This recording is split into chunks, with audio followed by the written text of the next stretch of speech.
Hey everybody, welcome back to Play Casket. These are your hosts, Paraka the Goblin, and Ghost, your co-host. and today we'll go, kind of skim through a good one about just oddities and stuff and glitches.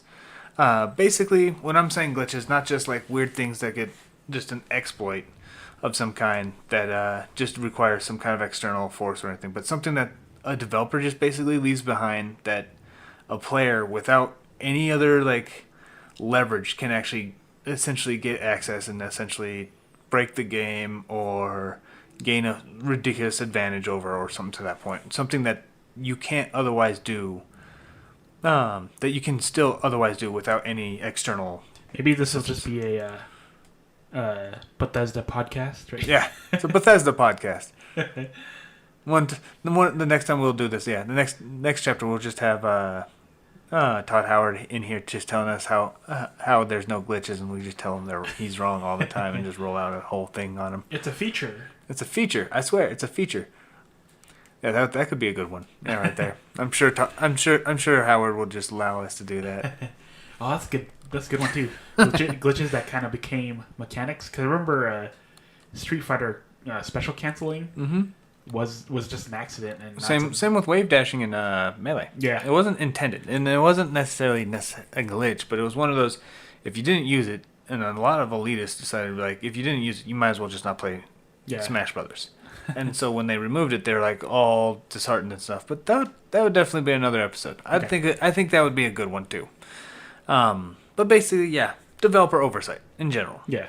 I'm gonna go ahead and let you talk about one of your personal experiences with glitches, and then I'll hop in mine, and I'm pretty sure a lot of people know what mine's gonna end up being. Well, yeah. Just to begin with, yeah, Oblivion. There's like so many. It was just riddled with bugs everywhere, but they're freaking hilarious. The ones I always got was I thought it was just a one-time thing, but it was a replicatable one. Because this is kind of like 1 or 2 patches in, but if you get the vanilla version, it'll definitely give you like the wackiest stuff. One was the paralyzed glitch. If you kill something and you have a paralyzed weapon and you just keep whacking at the body, it'll start like contorting and like flying all around the room. And I thought it was just a one-time thing until I started doing it to everything. So yeah, it just starts. I think it's kind of interesting with that that little like soft body physics type of glitches that come up.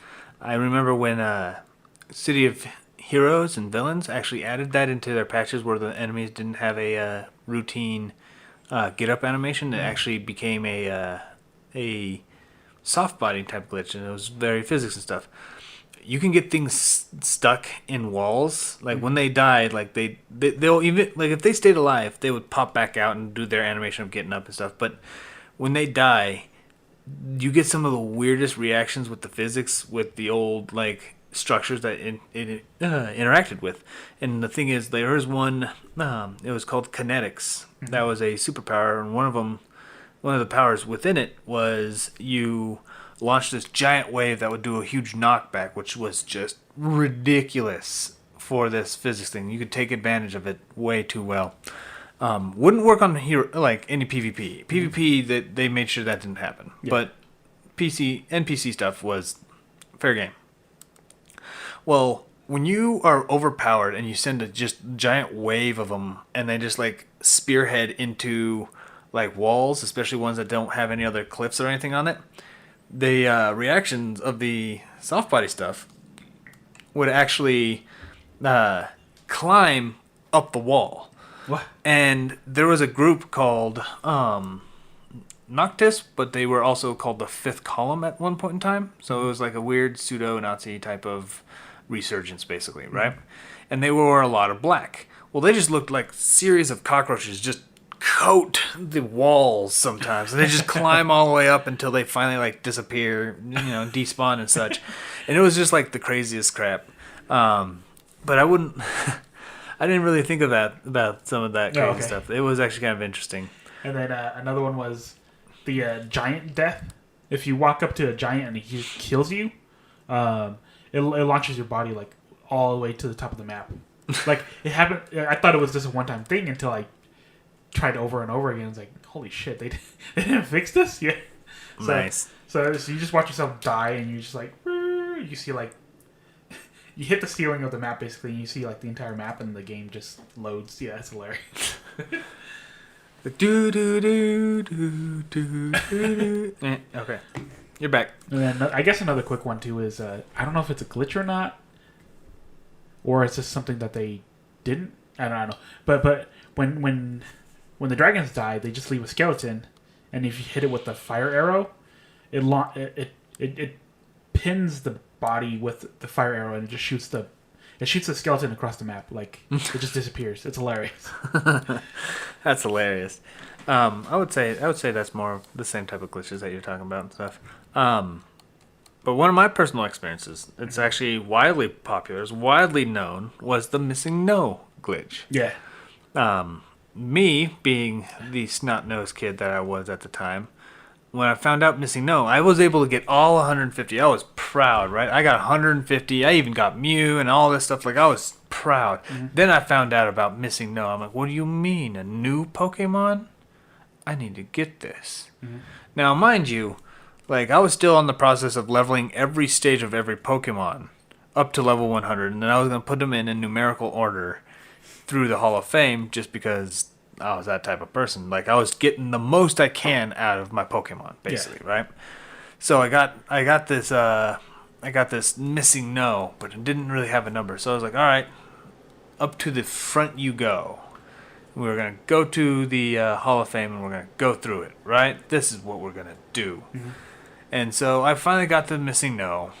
Nothing weird was happening yet. Like, just only with missing no when missing no did anything. And I put him through the Hall of Fame. Worst mistake of my damn life. And I've made some pretty horrible mistakes. Yeah. But it literally destroyed my whole game. Like, everything was doing weird, wonky nonsense. I was fighting trainers. Like, I was fighting trainers. Everything was glitching out when I was walking through. And then every time you transfer over to a different region, like, weird bars would come out. And then, like, certain Pokemon that would come out that was just weird and just weird levels. But it wasn't even a level. Like, it was like level 40 Growlithe, but, like, it hit, like, a level 12 or something to that point. It was just the weirdest shit. I guess I heard one, too, where it had an attack. Mm-hmm. If you click on it, it just resets the game. Yeah. Where, like, certain attacks. It boosts you back to the beginning of the game. Yeah. And I was like, oh, I guess I got to start over because I was upset by that, but I restarted it. No, you can't even restart the game. It is corrupted wholly when you do it. You sure it's not your battery? I remember Jaywitz was talking about how missing no makes your game all funny, but it'll never destroy your game. No, it made your whole game funny. Like, it'll play like it'll like when you start your whole game again, it'll start the whole beginning part. And then when you continue on, you'll start getting the weird bars and all that stuff and all the random crap every time. Mm-hmm. And no matter what you do, you're just stuck with that. And I am stuck with it. I actually found my thing about a year ago. Plugged it in, tried it again. Nope. Still it's like, weird. Hey, I remember you, bitch ass. Remember these things? Nostalgia, isn't it? I'm like, no, I don't like this. It's like if you run into your bully in your mid-30s and then they still give you a swirly. Like, it's just the worst experience possible. But yes, I was one of those kids who were just adamant to just complete and conquer Pokemon. And I know for a fact that I'm not the only one who did that with Missing No. Yeah. I know for a fact. It was absolutely the most horrifying experience I have had with the game data. It was bad. And I've played some really bad games. Yeah. It was bad. Yeah. So let's say another one I had was with Golden Sun. So you could hold up to like I think 20 of an item, and then there's stuff on the world map or the stuff on the game screen that you can pick stuff up. Mm-hmm. So I was holding 20 of these nuts that heal, and then I went to a tree and I picked up a nut, and the game just freaked out. I was like, I'm surprised they didn't fix this. How come you could hold all these nuts? I can't handle this. Well, I think if you pick up things regularly, it'll say, Isaac picked up an item, but you have 20, so Isaac put it back. But when you're out on the world map and you use an ability to grab something, you can't place it back. So the game just Oh my freaked God. out. I should have let the thing run longer because I was kind of scared because it's close to the end of the game, Yeah. so I didn't want to glitch it. But I'm like, now that I think about it, man, I should go try and do it again and just watch it, see Yeah. what happens. Yeah, We should definitely do a couple of those like glitch hunting type things. That'd be pretty funny, especially the weird, wacky ones. But yeah, no, that I have never had. Like honestly, I don't think I ran into many glitches playing when I was a kid. Like that Okay. many, unless I heard about it and like I intentionally tried to seek them out. Mm-hmm. One of the other ones that I knew of because it was basically tossed in our faces a lot was a wall. I wouldn't say a hack glitch. Mm-hmm. It was early Counter Strike, long before Source. Mm-hmm. Like it's an old game. But this was also an old version, and there was several maps that you can jump on a bunch of boxes, and if you keep repeatedly jump with a friend and you try to get on top of one another and stuff, you can force a couple of people through the top of the roof Mm-hmm. and basically shoot outwards at the opponents, and they can't fire back because everything they fire at, unless you're in the sky box part, reacts to the wall. Yeah, So they can shoot through the wall on one side, but they can shoot back on the other side. So that was like the original wall hacking, as Yeah. if you were. But it wasn't necessarily a wall hack, as more it was just a developer glitch Yeah. at the point in time. But they eventually like patched all that out. But because of that wall glitch, it became a weird feature for a lot of later gamers who tried to basically simulate that type of experience and try to just kill 3 people through walls, and Yeah. where wall hacking is now becoming a thing. yeah, But that was something like I used to play a lot of like mini competitions. It wasn't anything official, so it wasn't anything big. But I always, like almost all the time when we had to fight somebody had to do that and just ruin the whole thing. Almost every time. It was just a pain in the ass. I would say one was what is it, Halo? Okay. If it came down to stuff like that, I remember there's a huge controversy on to use or not to use, just like glitches in general, or there's like certain spots where you could just jump onto the map and snipe everybody, and everybody's angry, like no, don't use it. That's not supposed to be like that. And the people are like, no, if it's in there, you could use it. And there's this huge debate on Yeah, that's the weird thing. Like, obviously, it's not intended. Yeah. But then they go, well, since I can use it, it's Wave dash. clearly better. wave dashing.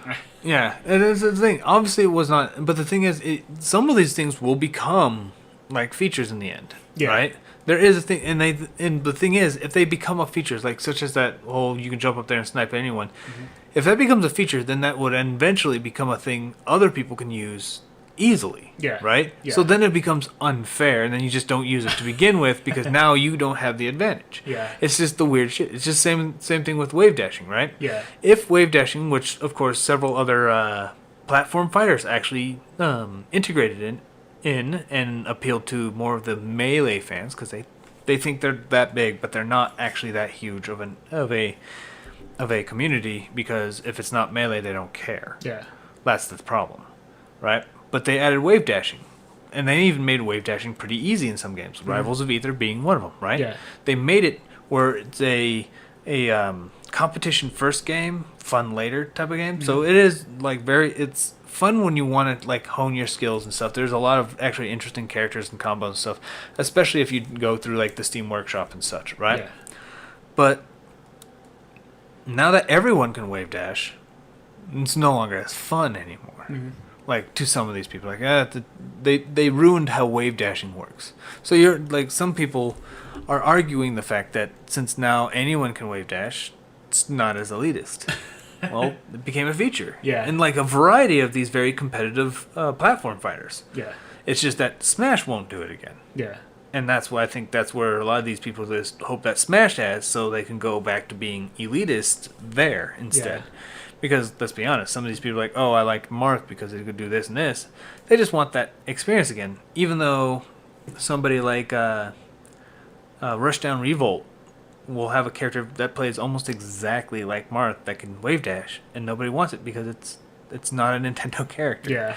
So there's a lot of interesting stuff like that happens, and I do think people who think that it's because I feel like they have the luxury of being able to hone abuse of a Yeah. glitch and stuff, and then Big fish, small pond.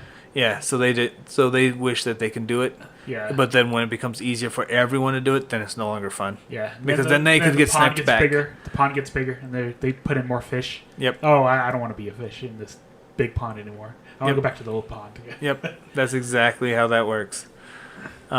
But yeah, no, I think that's what happens with that, and I do think that's where the whole wall glitching nonsense, wall hacking nonsense for Counter Strike is almost unanimously connected to Counter Strike because of that. Yeah. Okay. Like yeah. almost, you will hear it from Call of Duty every now and again. You hear it from Battlefield and stuff like that, but almost all the time you'll hear just horrific wall hackers constantly in Counter Strike. Yeah. Damn Russians. So, but yeah, no, that's the stuff I've experienced on personal levels. But About, I've seen some stuff on the outside. That I like thought world was really famous cool. speed runs. Yeah, actually, it's funny even that speedrunners, like, it was actually first time I saw somebody professionally use a glitch for speedrunning and stuff like that. Was actually the Master Quest. Like, it was on the 64DD still. It wasn't even like the GameCube port or anything like that. Yeah. I heard about it, and the dude was using the Master Quest for a speedrun type of thing. And they were just reporting, and I was like, that's kind of interesting. I was reading up on speedrunners and stuff like that. I even tried to attempt it myself. Yeah. Failed miserably. Don't even ask about it. Like, I don't even have a full story about it. It was just, I have an attention span of a bumblebee. Yeah. I will just randomly do other stuff, and I'm like, oh yeah, I'm supposed to be doing the races. Like, I'm just not that good with that because I like pacing myself and kind of exploring and seeing what other things I can do. Like, Yeah. that's just inherently something I do. I like that. So, like, speedrunners, as fascinating as some of that is, I'm not one of them. Although I guess don't sue us, but we don't know which ones were real and which ones are fake. Because I remember somebody going through just checking videos to see if they're all legit. Mm-hmm. And I guess like the 15-minute Zelda one was fake, supposedly. Maybe. Like, We'll have to honestly, take I a wouldn't look. I wouldn't put it past somebody to make it to be like, if speedrunning's your gig, Mhm. like, just like how some people obsess so much with Counter-Strike that they will purposely wall hack to feel better about themselves. When some people do speedrunning, some people who are known speedrunners and such, right? Mhm. Some of them are worried about losing it. They're losing that title of being one of the great speedrunners because they're getting trumped so often everywhere else. Yeah. That it will get to a point that they will try to be like, oh, I'm the 50-minute speedrunner guy for Breath of the Wild. Yeah. And if it's fake, it's fake. Whatever, Yeah. But they are trying to do that, which is the thing that's a concern. Mhm. And and I think that's good that people are trying to contest it and keep things honest. Yeah. Because Lord knows right now, when we live in a world where everyone's a victim and everyone has a story of something that ever happened always, it's good to question everything. Yeah. Everything. Yeah. So. But if anything, I'm surprised they don't do. Well, I guess it's more like an underground thing or like a grassroots type of thing. But Mhm. I still kind of wish that if the company wants to make it more official, they should use official hardware. Because a lot of times it's like, oh, I used the emulation device on my PC, which you just have a video recording of, so you have to take my word for it. Yeah, that's dumb. And then Nintendo officially approves of it. It's like, no, maybe like have like I don't know, have a judge watch it or have official hardware that Yeah. they do the testings on. So Yeah, and I agree with that. I Yeah. do think the speedrunning community can get toxified pretty easily right now with how open it is to interpretation of who's legit, yeah, and I think that's going to become a major problem for them in the end because more people will eventually come into their community, and then they will start doing shady stuff, thinking that they're better, Mhm. and they're willing to do it because they think they can really challenge somebody because maybe it's even out of a political statement, right?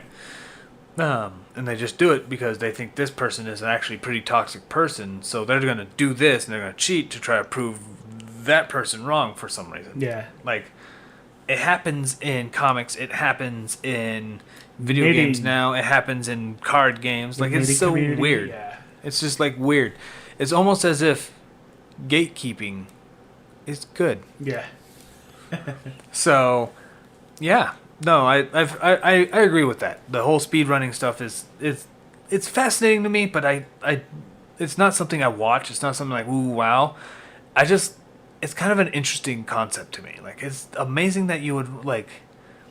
In a way, it's like the golfing of video games. Yeah. The main goal of golf is to play less golf. The main goal of speedrunning is to play less games. Yeah. Like, it's it's weird to me, you know? Like, that's just bonkers. But at the same time, like, it made a huge community that people really want to try many different things. Yeah. And that's how games should be, you know? Yeah. Like, it's not that, oh, they should be broken. It's just that some people will find new ways around it. And even if a game has no real glitches in it and it functions, like, articulately, people will find the best ways to jump, to reach the best lengths, to get to the best speed, to get to the best goals, and then eventually become, you know, a speedrun of itself, regardless of the situation. Yeah. Right? Like, there's stuff like, Jaden Animations even talked about this. Like, she did a speedrunning before. Mm-hmm. And she just did one for Cookie Mama. She was the very first one to ever do it. But Cookie Mama doesn't really have glitches that you can really, like, exploit. But there's methods and stuff like that you can tell, like, over time which ones, like, which parts of the melon that you can cut that actually, like, or which parts of your screen can, like, detect that cut of the melon and stuff. And you could just, those articulate points will actually make you be able to cut faster. Yeah. You know? So it's stuff like that, right? I remember watching I guess there was one for the Wii Golf. Mm-hmm. Yeah, and they say hole-in-ones. Hole-in-one makes your animation longer, so it's better to get, like, A birdie. Or yeah. and stuff. Yeah. I was like, what the hell? Yeah, and it's exactly that type of thing. Like, that's why you're not allowed to do fatalities in Evo, because it takes too long. Yeah. So there's like stuff like that. There's like, no, we need to push through this. We got a tournament to run. We don't need you to, like, teabag people later. But stuff like that, right? Yeah. And I do think that's and it's just an inherent thing. You just put it there, call it a day, and whatever, right? It's really weird. But at the same time, like, I don't know, I'm just fascinated by it, but there's no way I'm ever gonna, like, be interested in it. It's just that concept of people just, they're like, I love this game so much, I want to play absolutely the least amount of it ever. Well, I don't know. There's always that one part where you're like, I hate this part. I'm gonna find a way to get past this without having to play this part the most amount of time possible. Yeah. So I want to play this part the least amount of time possible. Yeah. Yeah. And then that makes sense too. Yeah. As long as we're not all journalists that are asking for an option to skip boss fights because they think they're gamers and they need a review. No. You guys are terrible at what you do. Do I have to watch the movie to review the movie? Do I have to drive Nope, the car? I'm to reading. review I'm the only car? gonna read the last 3 pages of Harry Potter, and I am just as much of a Harry Potter fan as everyone else now. I have just as much knowledge. You can't question me on it. I never tasted the food, but can I write an article on it? I don't like curry, but I'm gonna talk about rice. Like, no, that's ridiculous. I had a Big Mac. Let me tell you how this taco was awful. So, yeah. But no, that's I think that will be about where we could stop. A good stopping point today. Okay. But thank you all for listening. If you like what we have, feel free to hit like and make sure you're subscribed if you're not subscribed. And Comment down below on your favorite glitches. Yeah, let us know, because I had never really experienced many myself. I do like hearing other people's personal experiences, especially ones when they discovered themselves. Yeah. Those are really cool. I might even do a read on one of those and just, like, read a bunch of them from the community. But yeah, go ahead, comment, and share if you like, and don't forget to subscribe. And we will see you on the other side. Hey everyone, this is Paraka. And Ghost. I would like to say thank you for listening to our podcast. If you like our content, give us a thumbs up. Subscribe and share our video with your friends. You can also follow and support us on other social media such as Minds and Rumble. Links in the description below.